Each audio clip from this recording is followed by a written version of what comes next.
So today we're going to be doing linear planar systems, and um, let's go ahead and get started with that. So before we were doing systems that were of higher dimension. And so when it's a planar system, it's just basically x and y. So let me just go ahead and take a look at this, right? So dx dt equal ax.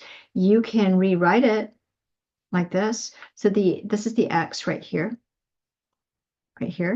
and then the ax is right here. So does everybody see that in the past, we used to write it as, in the past, we used to write this as x1 and x2, right? This is the x1 and the x2, but instead of writing it with x1, x2, we're going to write it with xy. And remember, this x is not this x, right?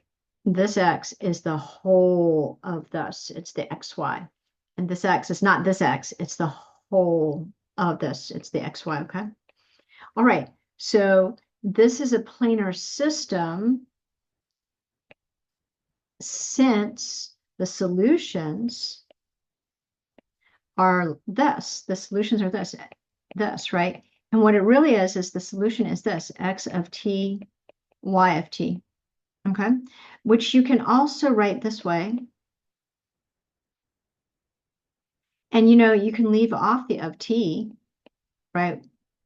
We're solving for the x and y. So in the past, we numbered it x1, x2. Okay, so now we're doing it differently. We're just going to call it xy because it's, normal for us. All right. And this trace out a curve. And another word for a curve is a trajectory. And trajectory, it has a specific direction, so you put arrows on it. And another way to say this for us, we're going to use the word orbit. Okay, so these are going to trace out an orbit as the t varies. And what we're going to do it is in the xy plane. And instead of calling it the xy plane, we're going to call it the phase plane. Okay, so we have new vocabulary. The curve, the solution curve is the orbit, right? And the xy plane is phase plane. All right, so next, let's go ahead and just remind ourselves. Remember how the solutions, it was really easy. Solutions are x of t equal fundamental matrix, right, times constant vector, right? And if you had, x of 0 as your xi, if this is your initial condition, then your solution to the IVP would be, this is the top one is the general, right? This is a general solution. This would be e to the TA, and then you would go ahead and you would write this one down. Okay. All right. Now we had a whole bunch of ways to do this, right? So you want to go through sample exam 3, you want to do chapter 4, you want to go ahead and look at chapter 5. Okay, so we did a whole bunch of ways to figure out e to the TA. Okay, now I want to remind ourselves, about the phase line portrait, right? Phase line portrait was from part 1. And do you guys remember this from part 1? We would draw these things like this. We had the y-axis right here, and we would have dots like this, right? Do you remember this? We had dots like this. And then we would have, for instance, let me go ahead and draw the dots a little lower so it's easier to see. So let's say the dot, oops, I meant to make that a white dot. Okay, so here's a dot, and here's a dot. And every time you drew a dot, right, that was a stationary solution, right? So we call this a stationary point, right? And then we would have arrows. Do you remember this? We had arrows like this, and then maybe an arrow like this, right? And then maybe an arrow like this. Do you remember this? Okay. And then we would label this. So for instance, this is 1. Well, let me go ahead and say y equal 1. Y equal 3. Remember this? Way back in chapter, the early chapters, right? It was in part 1. So that's a phase line portrait. And from this, you basically knew what the solution curves would be, right? So this is the TY plane, right?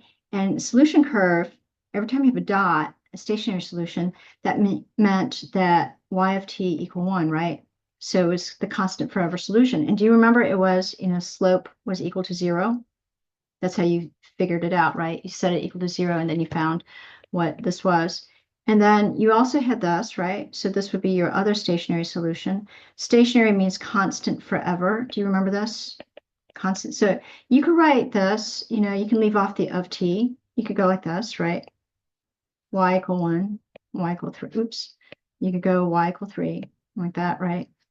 Or, let's just put it there for right now since we have it. And do you remember how, here the solution curve, what the slope was negative like this, and these were horizontal translates. Do you remember all of this? So I hope you all kind of remember this, right? This is from the past. And of course, they cannot touch and they cannot cross because of the uniqueness portion of the existence and uniqueness theorem. So that if they're at the same place at the same moment in time, then it must be the same solution. And then do you remember this? Do you remember this?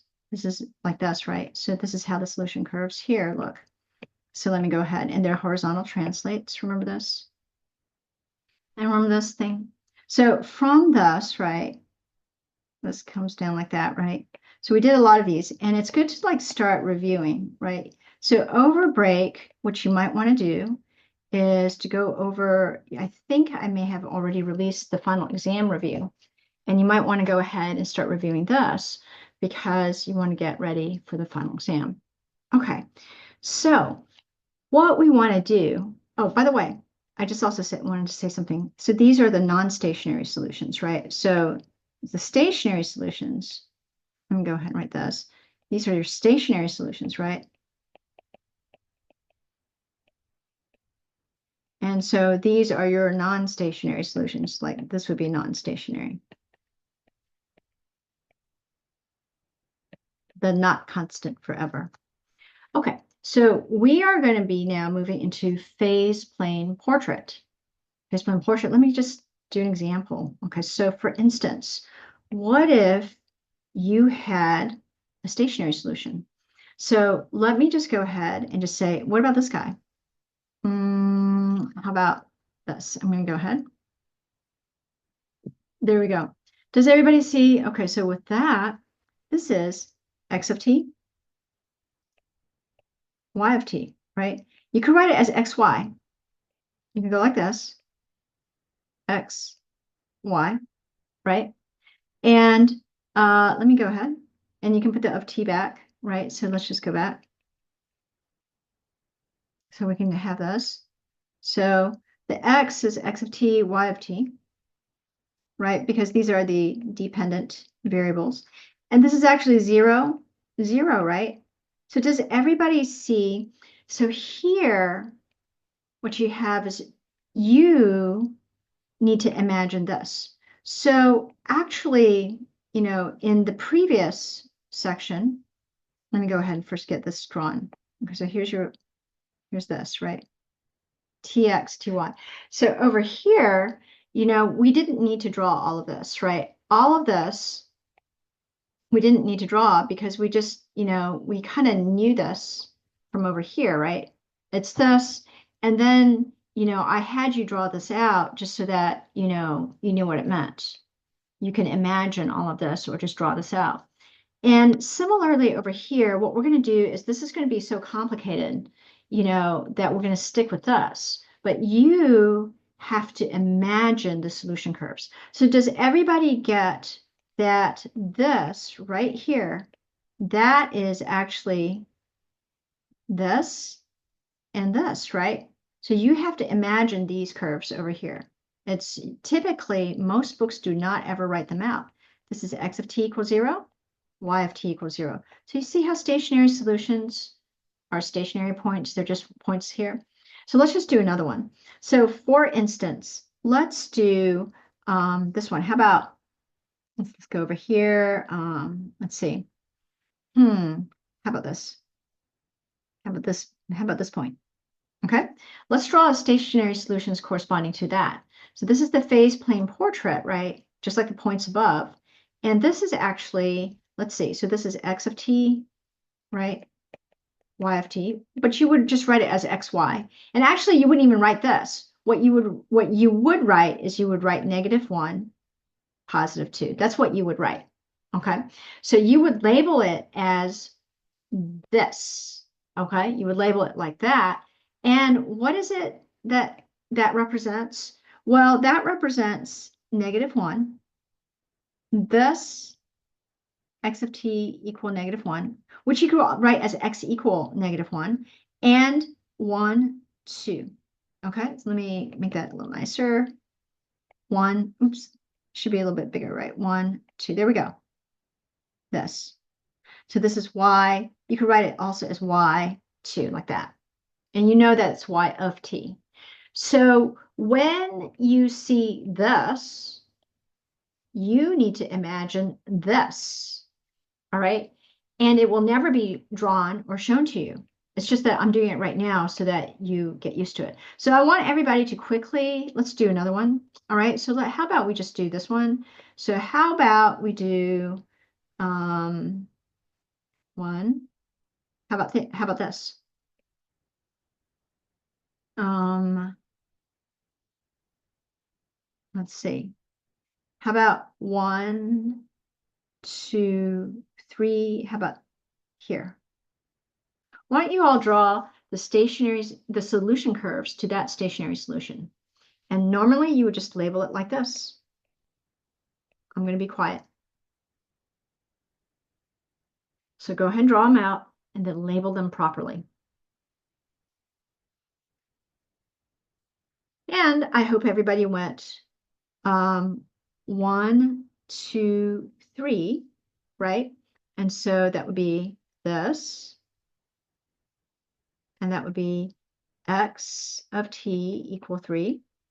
And then you would also have -1, right here. And that would be this. And says y of t equal -1. Okay, maybe I'll make that thick for you. So there you go. Go. And does everybody see stationary solutions where the derivatives of the solution, right? If you were to draw the derivatives anywhere, like you can see, right, the tangent line is equal to 0, right? Because space is always constant. It's the constant forever solutions. Okay, so one more time. Vocabulary: orbits of stationary solutions are fixed points, critical points, or equilibrium points. All right, let's do a non-stationary example. Okay, so let's do this. Let's take a look at this. We look at the orbits of non-stationary solutions. All right, how about this one that everybody knows? It's the ultimate one that everybody knows, right? So you all know who this is. Okay, this is going to be radius 1. And when you draw these, you have to have arrows. I bet you all know who that is, right? Let's go ahead. So when you have somebody like that, right, that's an orbit. Can you see why you would call it an orbit now? So let's go ahead. You have your TX, and you never draw these, right? I'm just drawing it for once. You're supposed to imagine this or draw it on your own. You won't see this elsewhere, okay? So now I think you all know what it is, right? So if you have somebody here and it's traveling around, you know that the x of t and the y of t, you know what they are. They are cosine of t, comma sine of t. Okay, so everybody sees that. So in other words, what you have is, you know what? I should probably move this up a little bit higher. So there we go. There we go. This is better. Okay, so the x is cosine, right? So this is height 1 at -1. So let's see. So this is pi, 2 pi. So let's just go ahead. This is 1, -1, pi over 2, pi, 3 pi over 2, 2 pi. So pi, 2 pi. Okay, so, and here's -pi over 2, -pi over 2. Okay, so cosine is 0, it's at 1, right? And then it goes like this, and then goes like this. This is your cosine, right? So there you go. Let's see. This is like this, right? So this is the x equal cosine of t, right? And sine think we all know this, right? So this is your solution curve. So this is this, okay, so this is your solution, right? So, and this is the orbit. So we're only going to draw this, but you would imagine this or maybe draw it on your own. It's not going to be drawn anywhere for you, okay, in the future. Just like we don't really need to draw all this stuff if we have this. Okay, so orbits of non-stationary solutions have an orientation. The direction of the motion is defined as the direction of the tangent vector.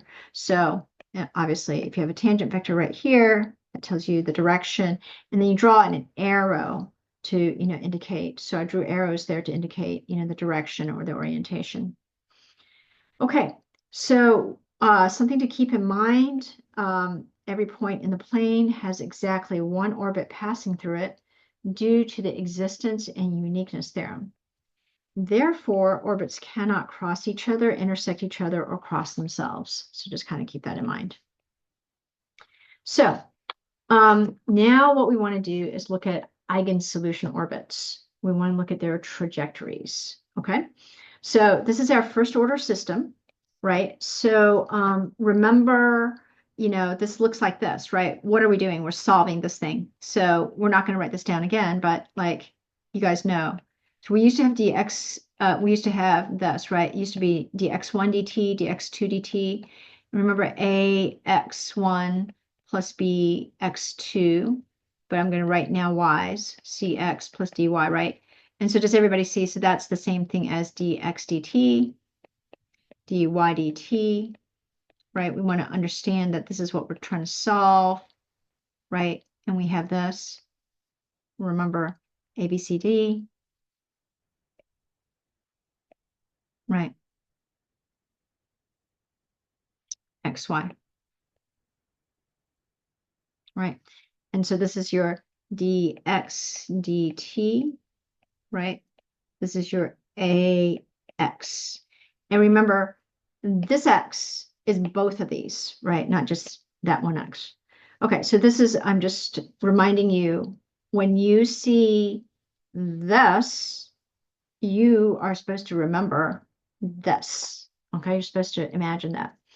Okay, and we said that if lambda v is an eigenpair, an eigensolution is going to be this. So this is a solution of that system. So it's going to be e to the lambda t v, right? So it looks like this. So then the v is constant. So remember, where's the t again? Remember, this is an x of t, right? So this is actually an x of t. So does everybody see you're going to go scale, scale? And then you're going to have an x of t here, right? And then you have a y of t. Before I said, oh, he has his own x1, his own x2, right? So that's what this is, right? So that's your solution. So that if you take these guys and you plug them all in here or plug them here and plug them here, you get a true statement. If lambda v is real, right, then the associated eigensolution is real. So everybody will be real here. Okay. If it is not real, right, then it is the associated eigensolution is not real. And then how would you get two solutions? And we talked about this before. What would happen is you're going to have this, but you're going to have eyes, right? You're going to have imaginary numbers. So what you're going to do is you're going to break it up into the real part, and then you're going to factor out the I, and then you're going to have the imaginary part. Remember the word imaginary part, after you factor out the I, this is going to be real, right? This is going to be real. So then this will be x1, or I used to label it x1 of t, right? So this was your x1 of, oh, I'm sorry. This will be x1 of t. This is one solution, and this is another solution. Sorry, I'm going to label it x2 of t. So this is solution 1, and this is solution 2, right? And remember, he has his own xy, right? He has his own xy. And then over here, he has his own x1, xy, right? You could also number it. You could put 2's there if you wanted to, and you could put a 1 here and a 2 here, right? But the bottom line is they have their first entry and their second entry. Okay, so just keep that in mind. All right, and then these will be real, right? Because this is real and this is real. All right, so what we're going to do first is go through each one, all these possibilities, and let's look at a real eigenpair, like over here. Okay, so real eigenpair, the orbits are called eigensolution orbits. So what are the eigensolutions again? They are, let me go ahead. Let me go ahead and make this a little smaller. There we go. This is going to be, so you have your real eigensolutions. One more time, let's write them down. They are x of t, and they're going to be, remember we said whenever you have an eigenpair, then what happens is that any multiple of this will also be an eigenvector, non-zero. Remember, because the eigenvector can never be the zero vector, but eigenvalue could be zero. Eigenvector is never the zero. So it's, it's like that. So you'll have this. So you have c e to the lambda t v. So you'll take multiples. So multiples of this. Okay, so that's what this is. That's what this looks like. So the orbits are called the eigensolution orbits. And you can see that they're all multiples, right?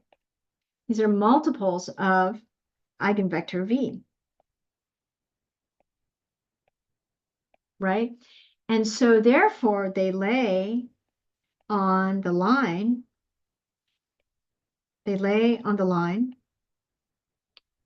x equals cv. And so you have 3 orbits.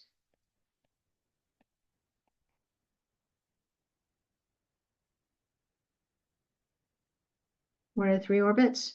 Well, when c equals 0, when c is less than 0, and when c is greater than 0. So let's just draw something. Okay, so let's just do an example.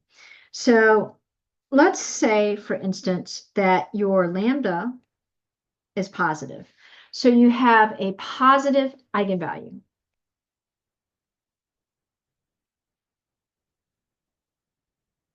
So what happens there?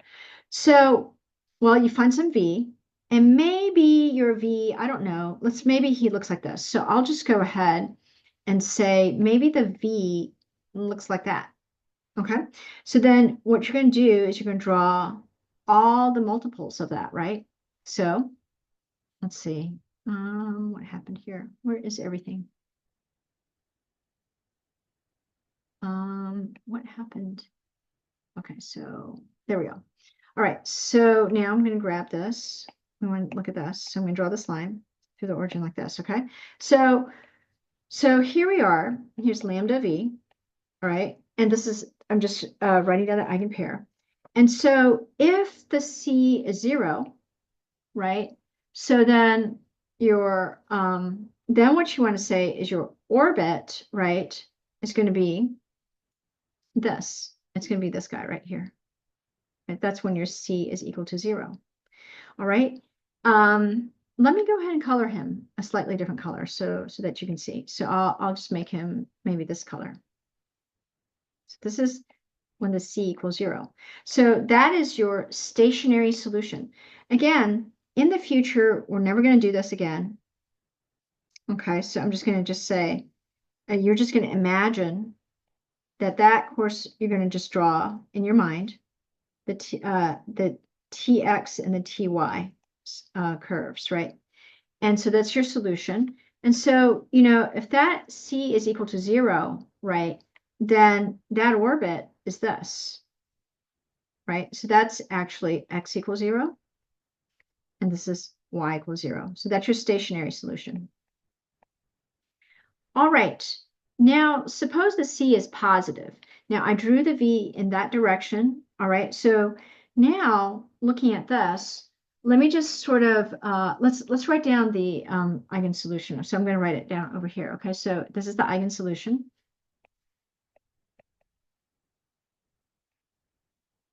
All right. And so you have x of t. equals C e to the lambda t, and you have your V. All right, so it's like V1, V2, like this. Okay, so can you see? Okay, now remember what that is, right? So let me go ahead and just remind you the eigensolution is actually, he has his own x of t, his own y of t, right? It looks like this. This is the x of t. This is the y of t, right? So this is your eigensolution. So you're going to go scale, scale, like that, right? So this is a constant direction. That's this thing right here. That's the direction right there. Okay. And notice that it's the t that varies. Okay. So you can see, like from this particular picture, can everybody see that if lambda is positive, right here, and you scale like this and you scale like that, let's look at the case where C is positive. Okay. So if C is positive, all right, can everybody see, is this going to get, so when you scale and you scale like that, what's going to happen with for your x? Is it going to get bigger and bigger and bigger, or smaller and smaller and smaller, approaching zero, if the lambda is positive? This is exponential growth or exponential decay? Exponential growth or exponential decay? Growth. Exponential growth. Yeah, growth. So what's going to happen is you're going to grow out faster and faster and faster. You're going to get bigger and bigger. You're going to go further and further away. So that's what's going to happen. Your x of t is going to go out this way. Okay. So can everybody see? So what you're going to get is this is going to be your x of t, and this is going to be your y of t, right? You're right on here, and it's traveling out. So does everybody see you're going to have exponential growth, something like this, right? That's what's going to happen. Now, let's take a look on this side, right? On the other side. So suppose C is less than 0. Okay. So let me try, maybe this is, I'll try green. How about C is less than 0 right here? Okay. So if C is less than 0, again, right, this is going to be, now V is in this direction. So the C will flip it over to the other side, pointing to the other side, right? And then still, this is going to get bigger and bigger and bigger, right? Because lambda is positive. So still a form of exponential growth. So what's going to happen is the arrows are going to go like this, and you're going to travel out like this. Okay? So that's the orbit over there. And so can everybody see now? So the x is going to go like this. Can you see the x is in the fourth quadrant? So it's going to get more and more and more negative, right? And the y is going to get more and more and more negative. So that's what that corresponds to. Okay. So when you have positive eigenvalue, the arrows will point away from the origin because you have exponential growth. In other words, the solutions move away from the origin. Okay. And let's just do another example. So what happens if you have lambda less than 0? Okay, so you're going to have negative eigenvalue. So I'm going to draw another one. Let's say, all right. So I don't know, maybe the V looks like this. Okay, so then what you could do is you can say, okay, I'm going to draw the V like this. So I'm going to take multiples of the V. Looks like this, right? And again, we're looking at this. We're looking at that. All right. And so the orbits are going to be on the line CV, right? Just again, just remember the orbits are on the line x equals CV. Okay. So again, if you have C equals 0, this is this, right? So what orbit, or what are the solution curves that, you know, this would correspond to? So you can quickly draw that. And I think you all know what it is. So that's a stationary solution. So then you would look at that and you would say, oh, it's this, right? X equals 0. And it's this, y equals 0. Okay. And let's take a look at this. So don't, so we're going to be on that line somewhere. But when you have e to the lambda t, right, and this is negative, is that going to be growth or decay? Decay. Right. So the x is going to get smaller and smaller and smaller.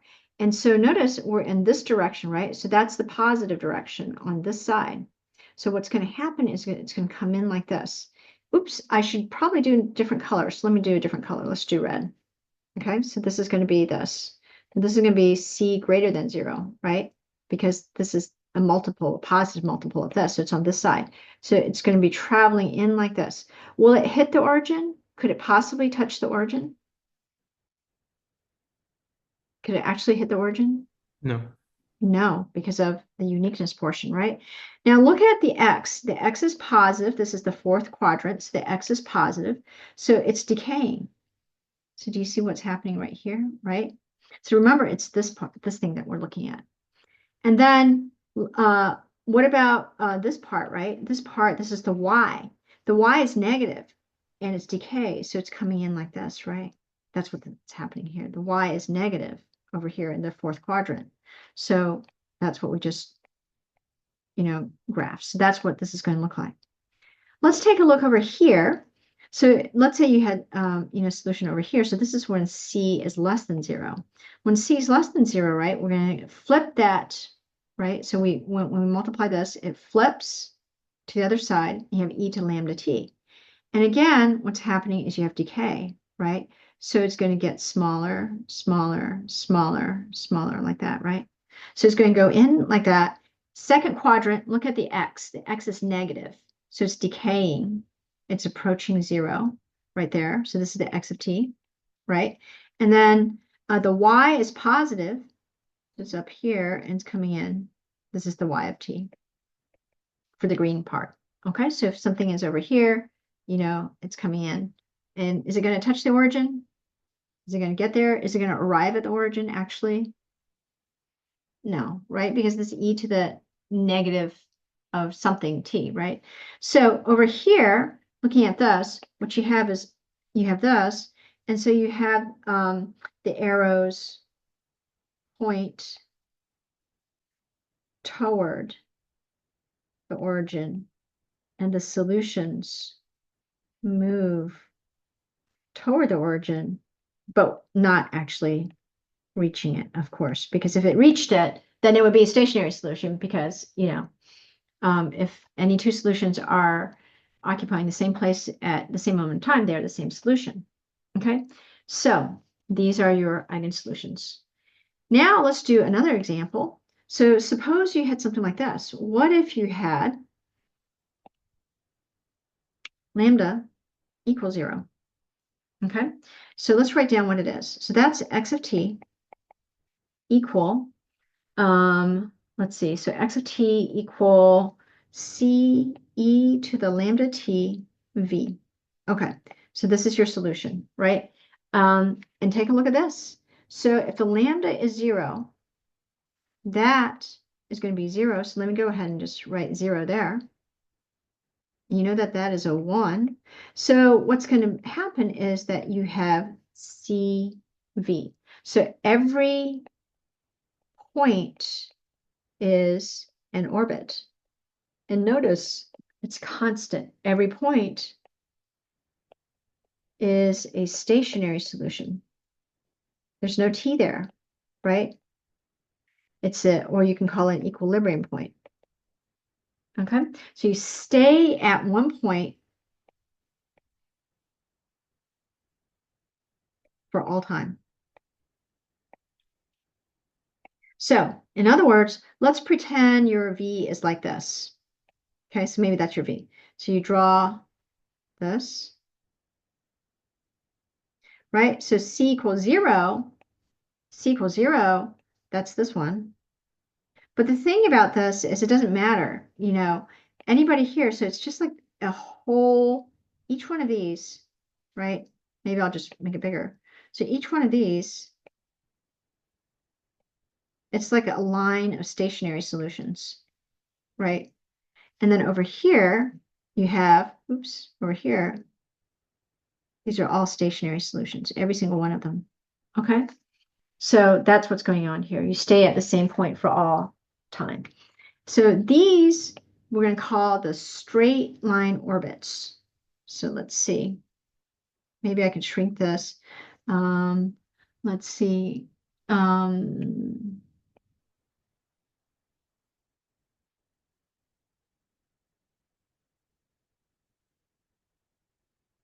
So here we are.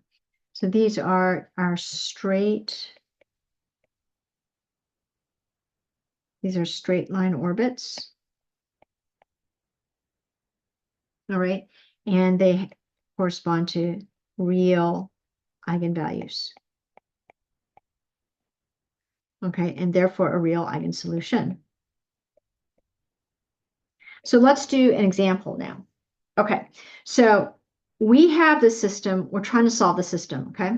And you guys know how to solve the system. You can use e to the TAC, right? But what we want to do now is kind of visualize it and understand it better. So remember what we're doing. So this is 0x plus 2y, right? This is 1x plus 1y, right? So this is what this is. So you're trying to visualize this, right? Okay, so let's go ahead and write down our eigensolutions. So does anybody remember how to do the characteristic polynomial? We have a shortcut. It's actually defined like this, but we have a special shortcut. Does anybody remember it? Z squared plus the trace Minus, minus and, the trace. Yeah. and then what else? Determinant. Yeah. Okay, so tell me, what is the trace? 1. Yeah, you add this, so it's 1. So you subtract 1 times the trace, and then what else do you do?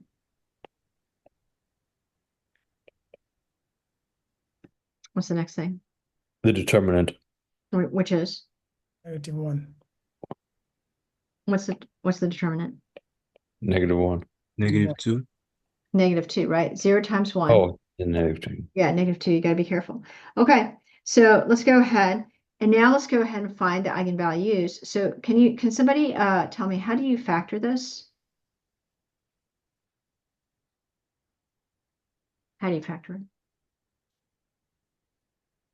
I think z minus 2z plus 1. There you go.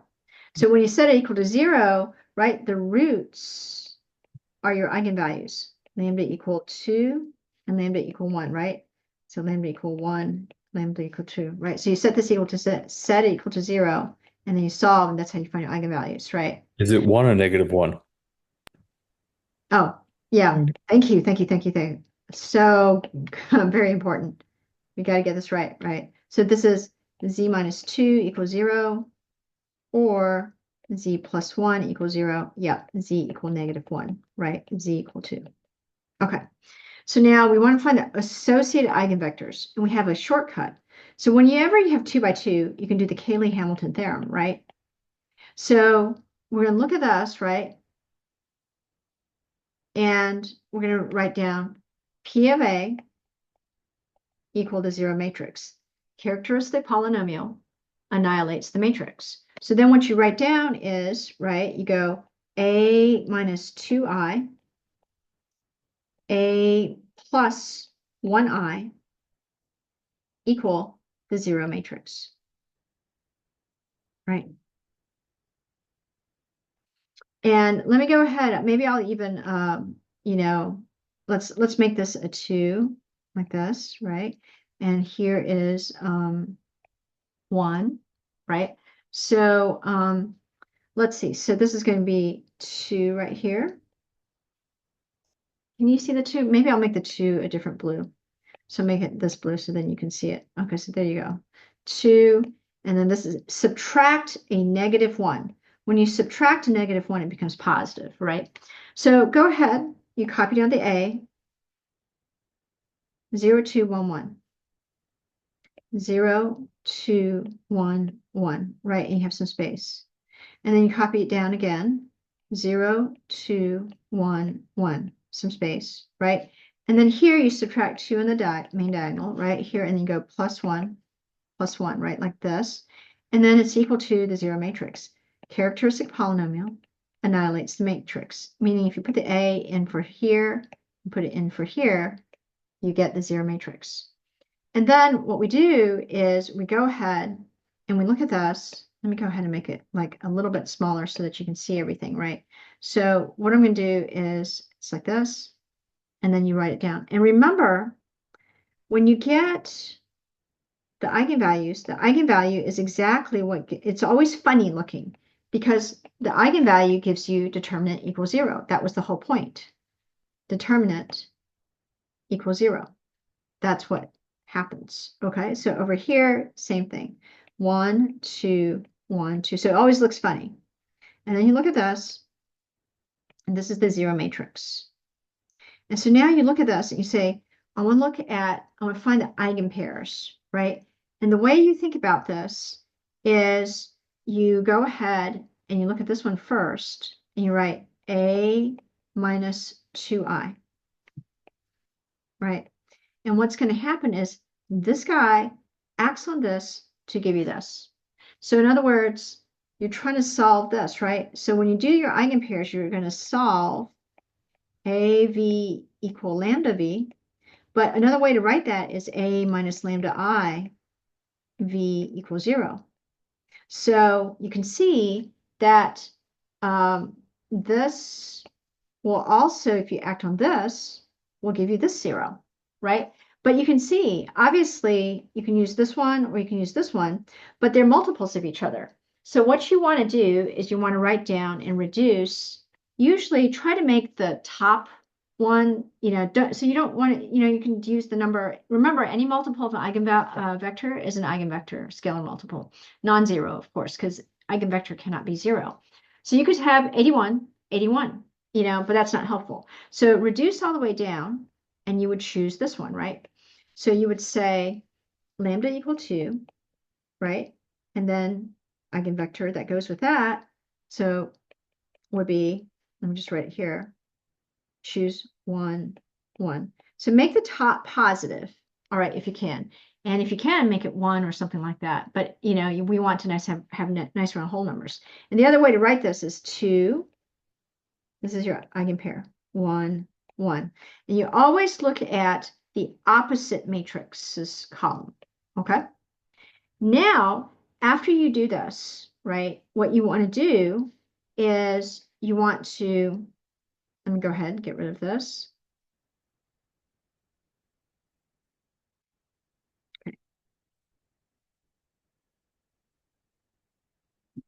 So now you could have written this. So looking at this, let me move this away. We don't need to look. This is pretty obvious. You could have written this in the opposite order. You could have written it as z plus 1, z minus 2, in which case you would have had this in the opposite order, right?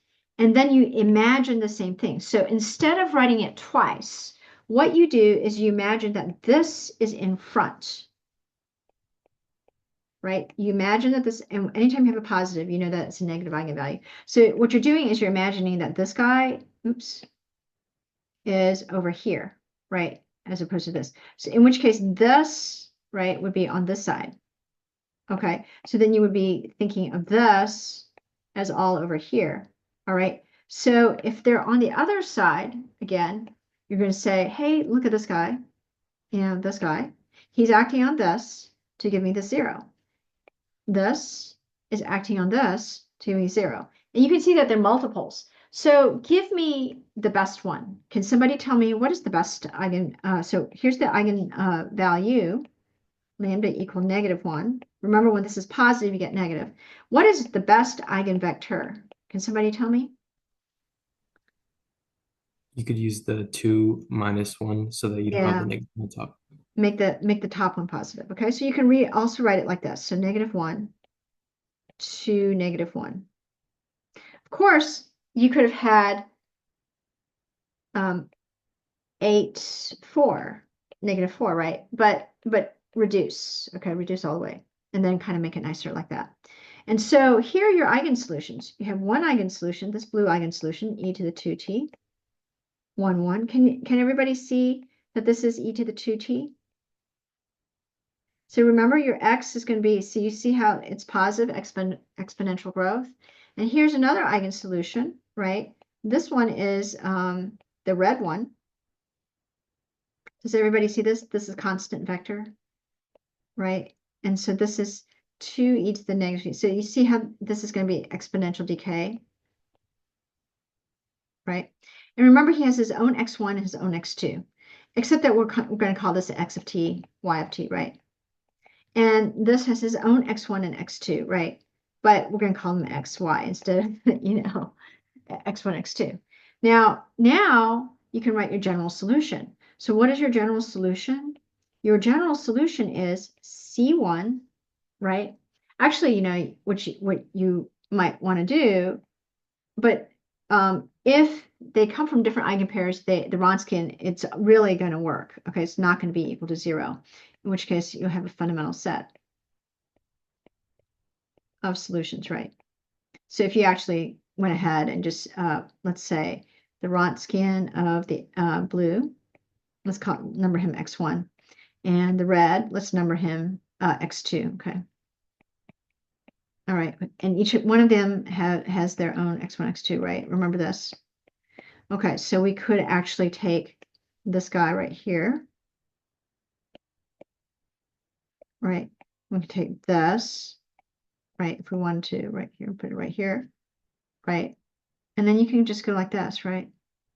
You would say this times this equal negative e to the, and then it's the same same base, so you add the exponents, so it's going to be t, subtract this 2e to the, and then you add the exponents t.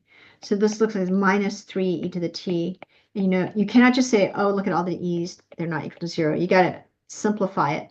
Then this part is not 0, and this part is not 0. So when you have not 0 times not 0, it is not 0, right? So you have fundamental set.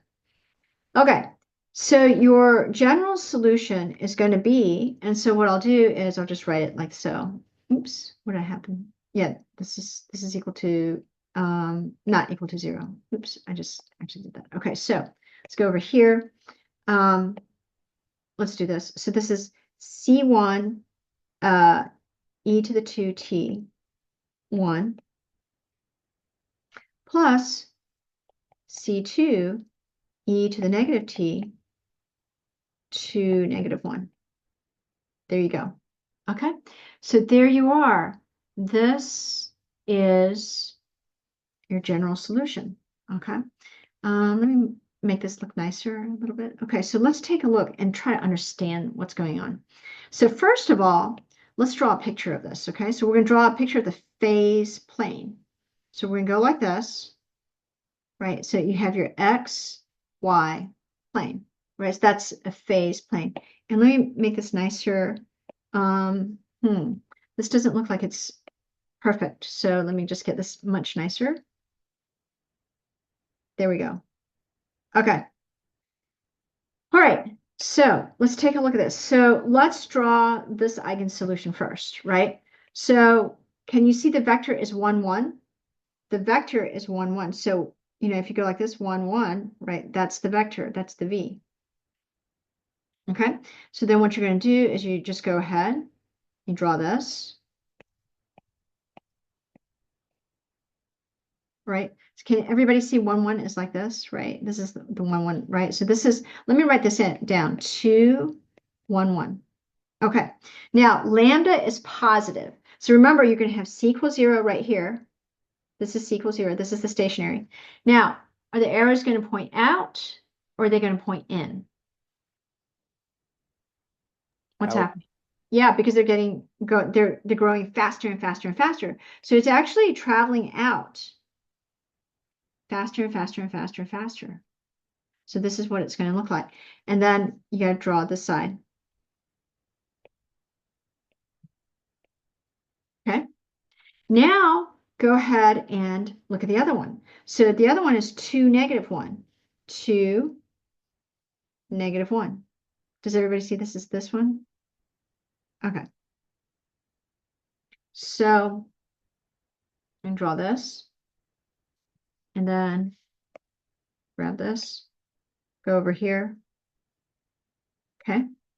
And I'm going to go ahead and label it. So this is going to be -1, 2, -1. And remember, 2, -1 looks like this, right? So it's like that. Okay.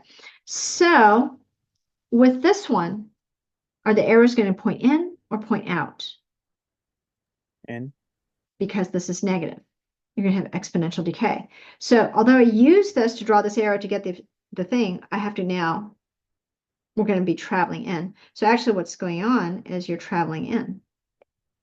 Will you hit the origin? No. Because it's not the same solution. These are the non-stationary solutions. Okay.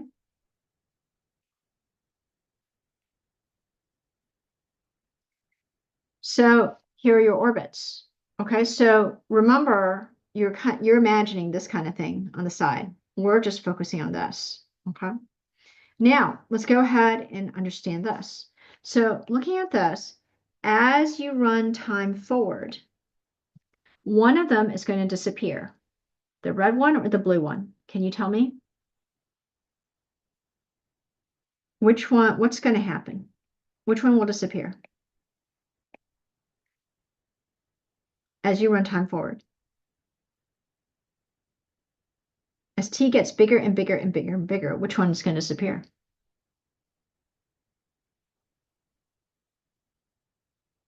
Which one will approach 0? The red or the blue? Red. Right. Yeah, this is going to approach 0, right? So then what's going to happen is that this is going to approach the blue. It will approach the blue. Okay. So as you run time forward, anywhere you're going to approach the blue. But now think about as you run time backwards. So which one would disappear if red or blue, if you run time backwards, as t gets bigger and bigger and is negative? Blue. This will disappear. All right. So then this is going to approach the red. Okay. So does everybody understand now? So I'm going to go ahead and pick out purple. So if you have a starting point right here, so that's your initial condition. As you run time forward, you're going to approach the blue. As you run time backward, you're going to approach the red, but you got to draw the arrows forward, just right. So let's say you start right here. If you start right here, what's going to happen? As you run time forward, you're going to approach the blue. As you run time backwards, let me draw that nicer. As you run time backwards, you're going to approach the red. Let's say you start here. Run time forward, approach the blue. Run time backward, approach the red. Please don't draw like this. It's not approaching anything, right? You got to draw it properly. Okay, so let's say you're right here. When you run time forward, you approach the blue. Run time backwards, you approach the red. Draw the arrows.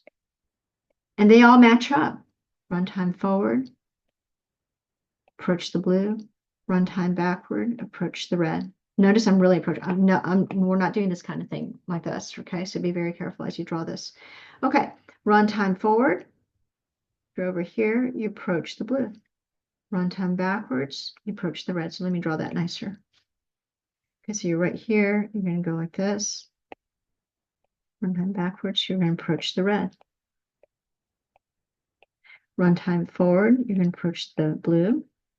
Run time backwards, you're going to approach the red. Run time forward, approach the blue. Run time backwards, approach the red. Okay. If you were over here, if that was your starting initial condition, run time forward, approach the blue. Run time backward, approach the red. Run time forward, approach the blue. Run time backward, approach the red. Run time forward, approach the blue. One time backward, approach the red. Does everybody see what we have here? So every single point in the phase plane could be a starting condition. So there will be a line, an orbit going through it, right? A unique orbit going through it, right? And there's always going to be, an orbit going through it. So this is just some of the representative ones. And so this phase plane has a special name. It is called a saddle. You have a stationary solution here. Notice the red does not approach it, right? The red approaches it, but does not arrive at it, right? It gets closer and closer. So your stationary solution is at the origin. And so then what you want to say is, notice how this always works. With a saddle, you have one positive eigenvalue and one negative eigenvalue. And you'll always have a saddle, okay? One negative eigenvalue. Okay. And then we want to do stability analysis. So in the old days, we had stable, unstable, and semi-stable. So when you're doing a stability analysis for a phase plane portrait, you only have stable and unstable. Okay. So stable is if you start nearby, you stay nearby. If you if you start nearby and in one direction or more, you go away, it would be unstable. So if you start nearby and stay nearby, that is stable. Okay, so here, if I start nearby, do I, at any single point, do I stay nearby? If I start nearby, the stationary solution, if I start nearby, do I stay nearby? No. No, most of them you actually go away. So this is going to be unstable. Okay. Now, You're taking into account everything though, right? Even the red too? Because the yeah, red is so if there's one spot where if you start nearby and you don't stay nearby, that is unstable. Okay. So we don't have semi-stable. So here, but we also have something called repelling and attracting. So if you start nearby and everybody goes towards this stationary solution, then it would be called attracting. You can see this is not attracting. But is it repelling? Repelling is if you are nearby the stationary solution and everybody goes away. And is there one direction in which everybody goes away? Doesn't go away? It's the red, right? So this place, this one is not, that makes it not repelling. Everybody has to go away. Okay, so there's one direction where it's attracting, but the whole thing is not attracting, right? And it's not repelling because there's this one direction in which you are, coming in. But it's unstable. Stable means if you start nearby, no matter where you are, you stay nearby. And here, most of these go away. Okay, so this is how you do this. So that's the stability analysis. So you decide if it's stable or unstable and figure out if it's attracting and figure out if it's repelling. And this one happens to be not attracting and not repelling. Now, Yeah, for this example, like we assume C to always be 0 or if the C is 0, your stationary so, solution. so in some cases C can be different number, like different kind of number. Yeah, that's exactly it. So with the different numbers, right? When you figure out your initial condition, then you figure out what the C is, and then that would be your initial condition, and then you would figure out how to go.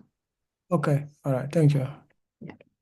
Okay, so you can also draw a direction field, right? You can draw a direction field. So you take the original, this is what it is, this is the original problem. Like this. So let's fill it out and have more detail. So that X is an XY.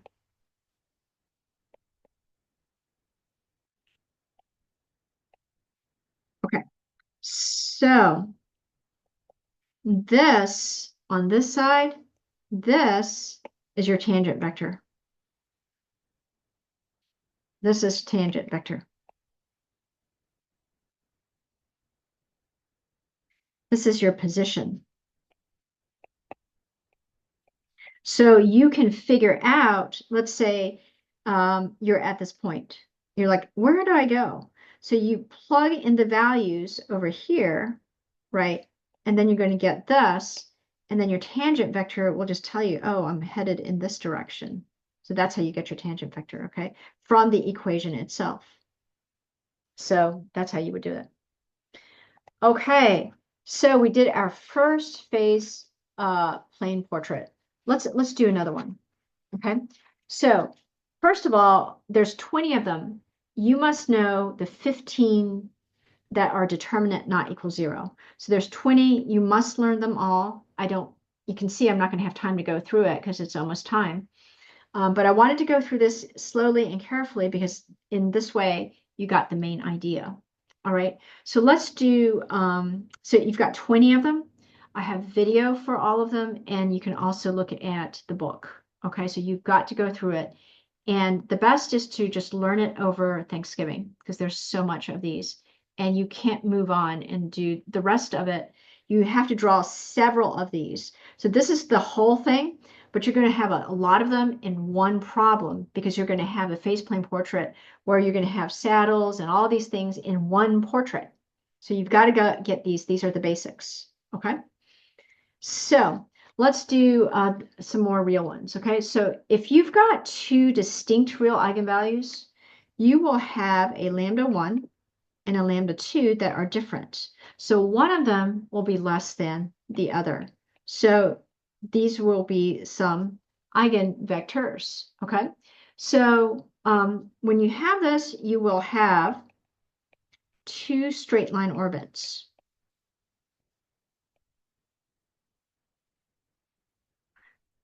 Eigenvector solutions, actually, eigenvector solutions, where the orbits are on x equal CV1 and x equal CV2. Okay, so let's go ahead. We have 20 types, right? And there's 15 of them where the determinant A is not equal to 0. These are the most important ones. You've got to have these memorized and be able to draw them. And you need to be able to do several of them for one single problem. Okay, so let's write down the general solution again. This was, let me write it down. So that was C1, e to the lambda 1t, v1. Remember it was like this. Plus, and then you have C2, e to lambda 2t, v2. So I want to draw a couple of these, okay? So suppose they were both negative, all right? Suppose they were both negative. So let's say you have 0, and so maybe lambda 2 is right here, and lambda 1 is like this. So lambda 1's further away. Okay, what would this look like? Okay, so let's take a look at this, okay? So I'm going to draw this. Negative eigenvalues. This is your x, this is your y. And I don't know, I'm just going to pick something, okay? So let's let v be like this. So this is your v1. So I'll just go ahead and draw him.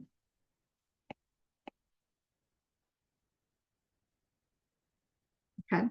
And so real quick, if it's negative, right, you have this. Do the arrows point in or point out? In. Right. So that it's going to be traveling in.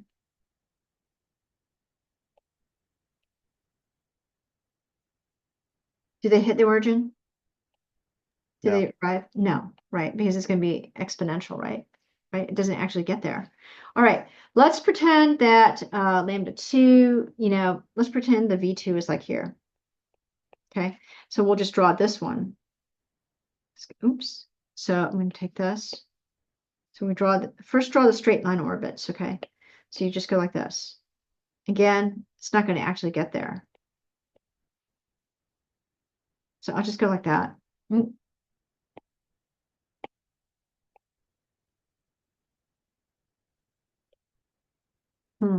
Okay, so and then you know what I'll do is I'll draw a gigantic white one like this, like this. There we go. They don't actually get there, right? So let me make this look nice. Okay, so and are the arrows going in or going out? And Because it's negative. So draw these in. Okay, so these are the blue and the red. Now, what we want to do is take a look at this. All right, so I'm going to go ahead. I'm going to grab this. Just write it again over here. Okay, so looking at this, right? So one of them is going to be a bigger negative number and it's going to disappear faster. Which one, as you run time forward, both of them are going to disappear because they're negative. But one is going to disappear faster. Which one will disappear faster?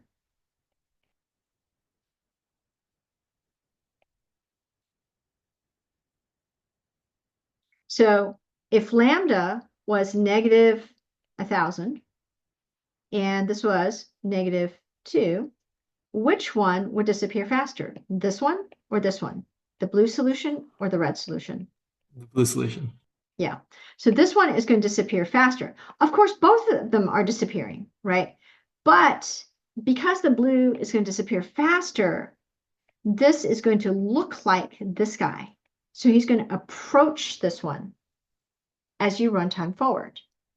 Now, as you run time backwards, but it's not really, he's going to look like him, right? Well, actually, he's disappearing faster. So it's actually going to approach that. But as you run time backwards, right? Both of these are going to become positive now. So they're not going to disappear. Okay, they're not going to disappear. But one of them is going to, be much bigger than the other and it's going to dominate. Which one is going to be bigger and dominate the other? The blue or the red?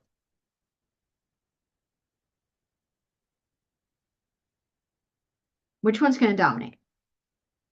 The blue. Yes, looks looks like the blue. So, but it's not going to be quite like the blue, right? So it's going to be actually parallel to the blue because this one's going to dominate. Okay, you're not getting rid of the red. So let's take a look at what that means. So what that means is, say, as you run time forward, what's going to happen is the blue is disappearing faster and it's going to look like the red. But if you run time backwards, what's going to happen is that it's going to become it's going to approach being parallel to blue because it's going to be like the blue, right? As you run time backwards. So as you run time backwards, it's going to look like the blue, right? As you run time forwards, it really is going to be approaching the red. So it's like this. So as you run time backwards, it's going to approach the blue. When you run time forward, it's going to come in and it's going to be like the red. Okay. So everybody's going in towards the origin. Everybody's coming in. So the arrows are pointing in. So run time forward, you're gonna come in, it's gonna look like this, but if you were to run time backwards, it's gonna be like the blue, but you didn't get rid of the red, right? So it's gonna be like this. It's gonna be parallel, almost parallel as you go out further. And this is what this looks like. Okay.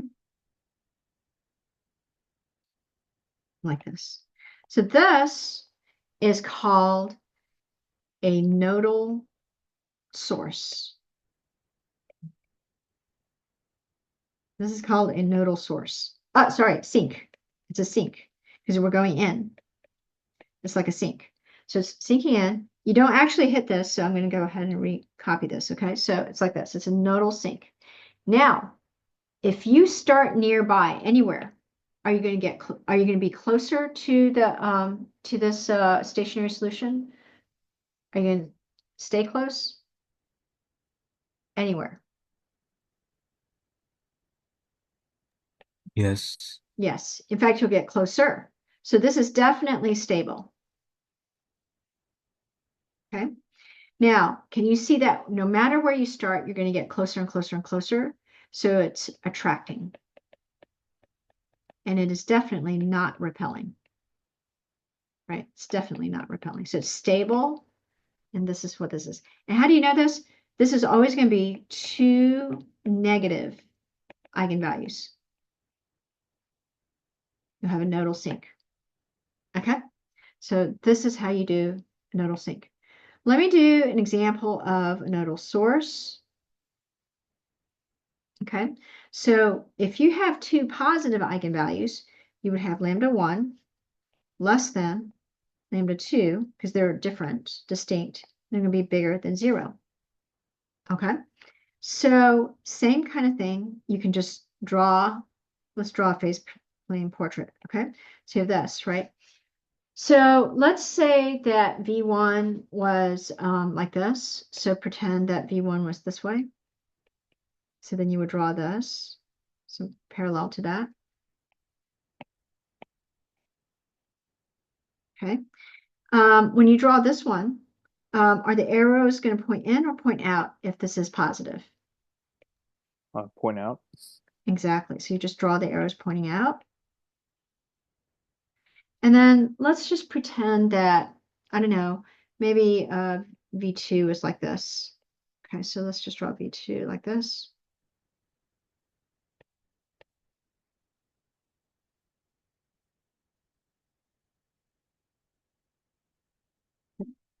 So this is V2. Pointing in or pointing out?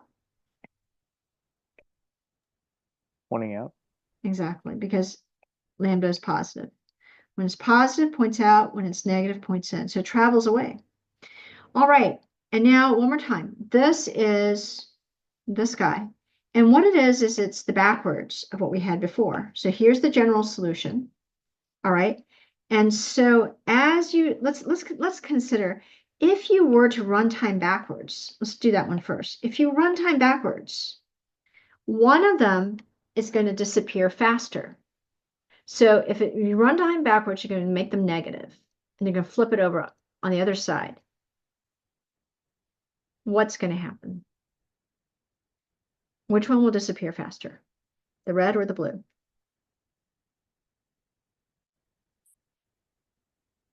This will be out here, so it would be the bigger negative. So this one will disappear faster. And so what's going to happen is that the X will approach the blue. Okay, both of them are going to disappear if you run time backwards, because this will be exponential decay, both of them are going to disappear, right? But this one's going to disappear faster because it's a bigger negative. If you run time forward, which one will dominate? Which one gets bigger and bigger and bigger? Faster, faster, faster. Red or blue? The Blue. blue. No. When you run time forward. This is the big, right? So this is going to be the bigger exponential. So the red will dominate. So red dominates. And in other words, the X will be like, X is like the red. Okay. So let's use that to draw this. Okay. So when you run time backwards, you're going to approach this.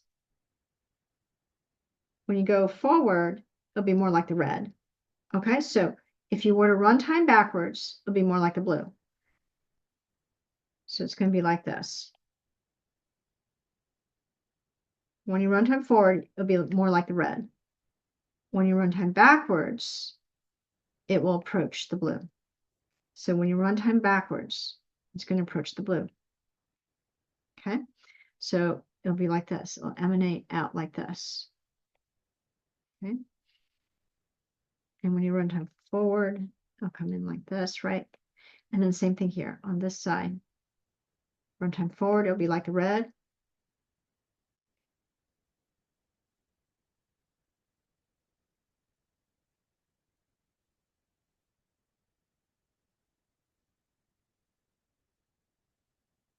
like this.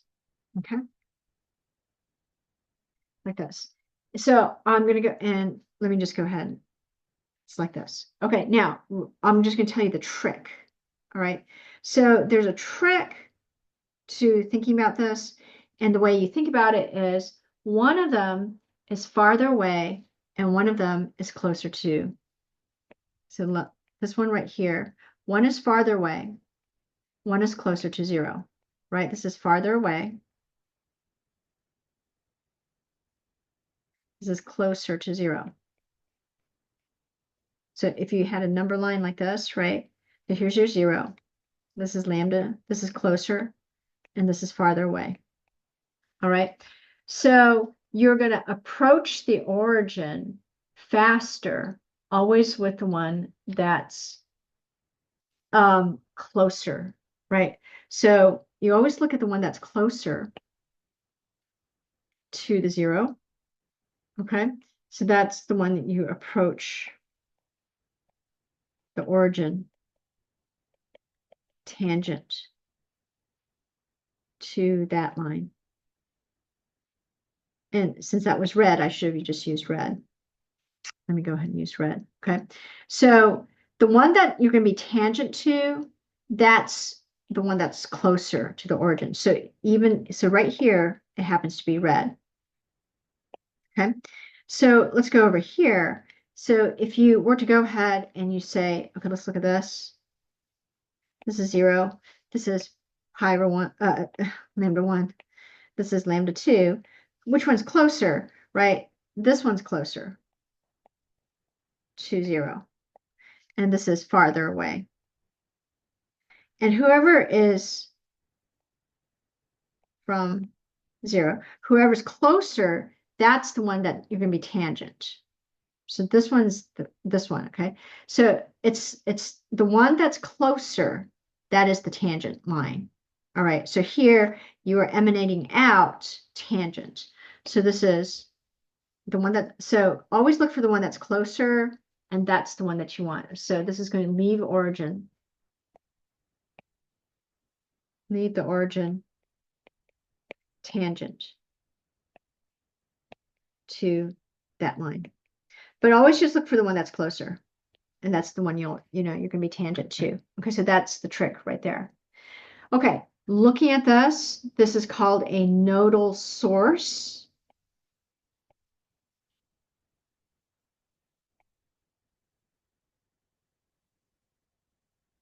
This is a nodal source. All right. And notice that if you start nearby, everybody, you're not going to stay nearby. So that's called unstable. But everybody is leaving. Since everybody is leaving, it's not attracting for sure, but it definitely is repelling. If everybody leaves, it's repelling.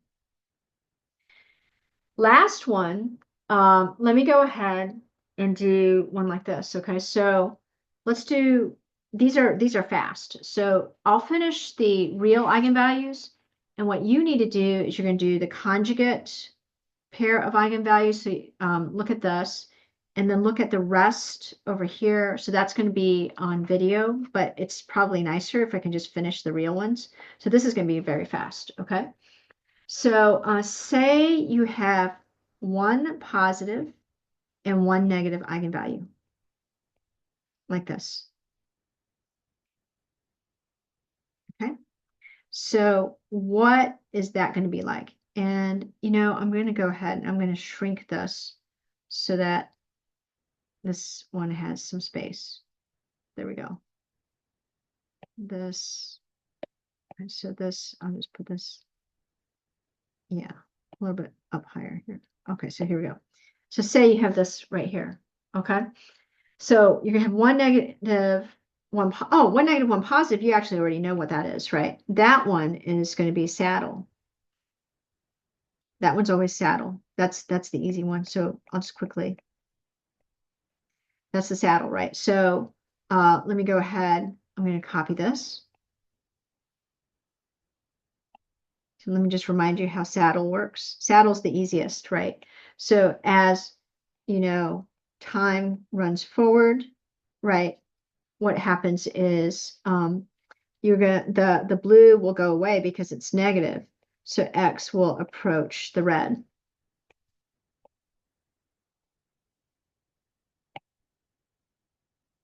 Oops.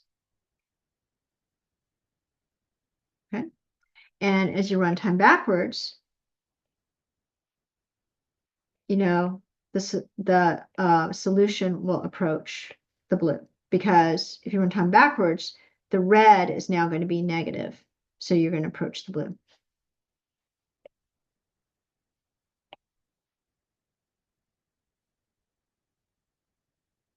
Because whoever's negative is the one that's going to disappear. Okay, so then let's just quickly just sketch that. So let's pretend, I'm just going to draw it just let's say the blue was like, maybe the blue was like this, right? So maybe it looks like this.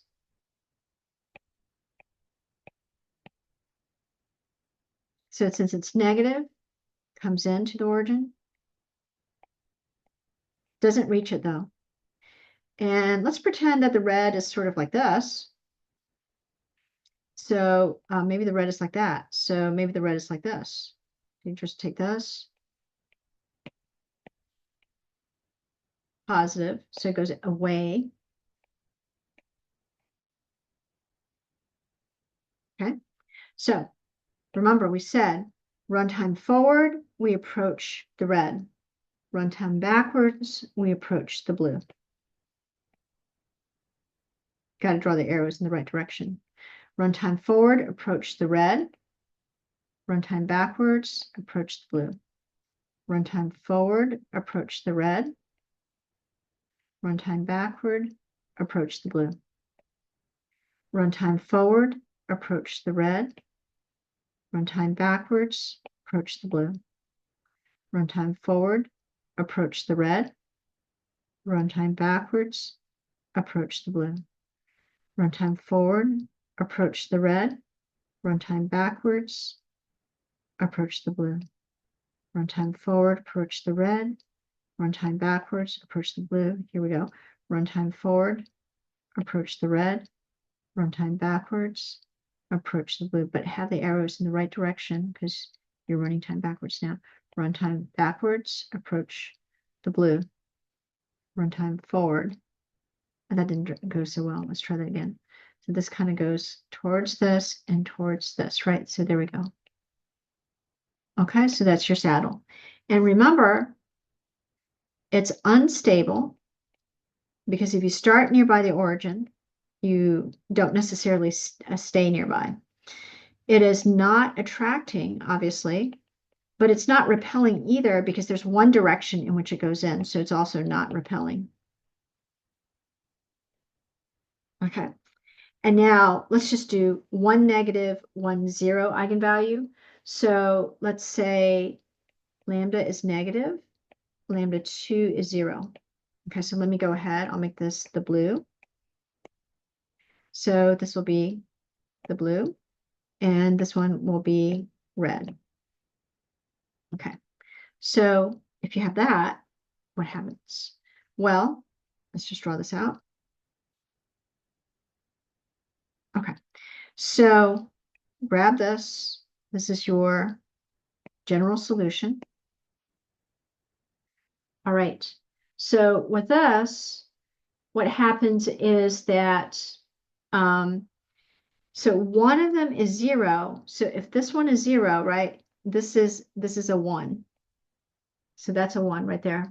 Okay, so what's going to happen is, let's go ahead and first draw these. So the V1 is let's pretend he's, let's just say that, let's see, so 1 negative, 1 positive. Let's let V1, let's see, let's let the V1 be this way. And let's let V2 maybe be this way. Okay, so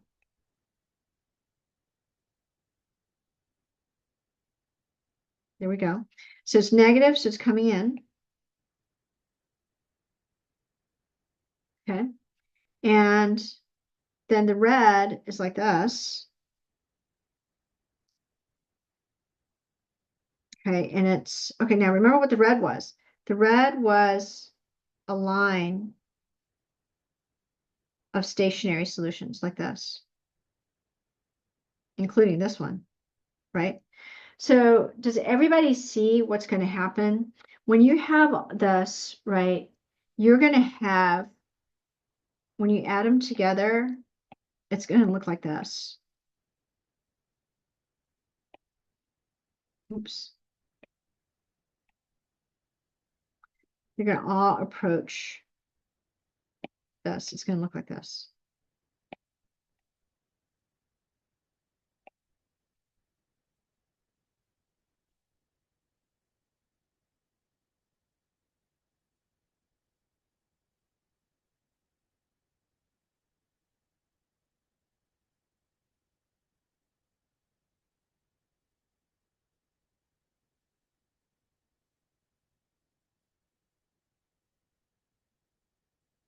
It's like this. This is called a linear sink, right? Sink is when you approach. So notice if you start nearby, you will stay nearby. Here, you stay right here. So you stay nearby, even though you're not getting closer. So it is stable, but it's not attracting because if you start right here, you're not getting closer. So it's not attracting, even though in some directions it is. Certainly it's not repelling. Okay. Let's do the very, very last one. So let's say you have one positive and one zero. So let's say 0 equal your lambda 1, and your positive 1 is lambda 2. Okay, so let me go ahead and grab your general solution. Here's your general solution right here. Okay, and let's just draw this. I'm going to go ahead and shrink this whole thing. There we go. So then this has some space here. So let's draw this.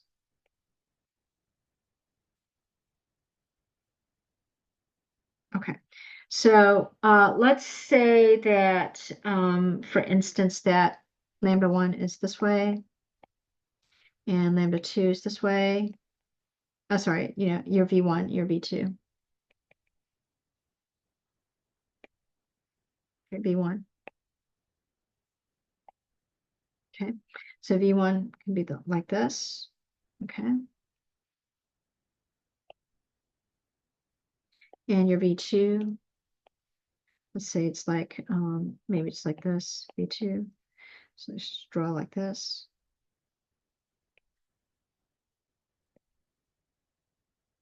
Okay.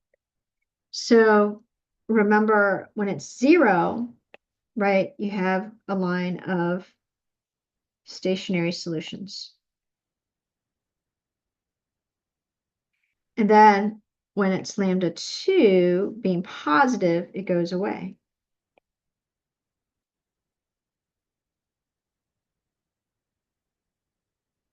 So what you're going to do is you're going to grab this, right, and you add it together. And so you can see that it's emanating out like this. Emanating out.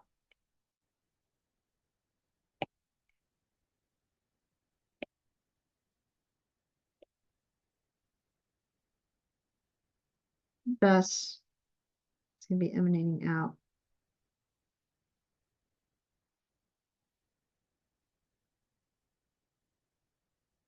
Oops.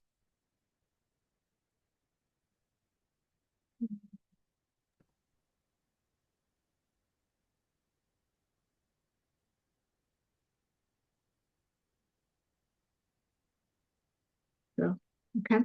So over here, what you have is a linear source.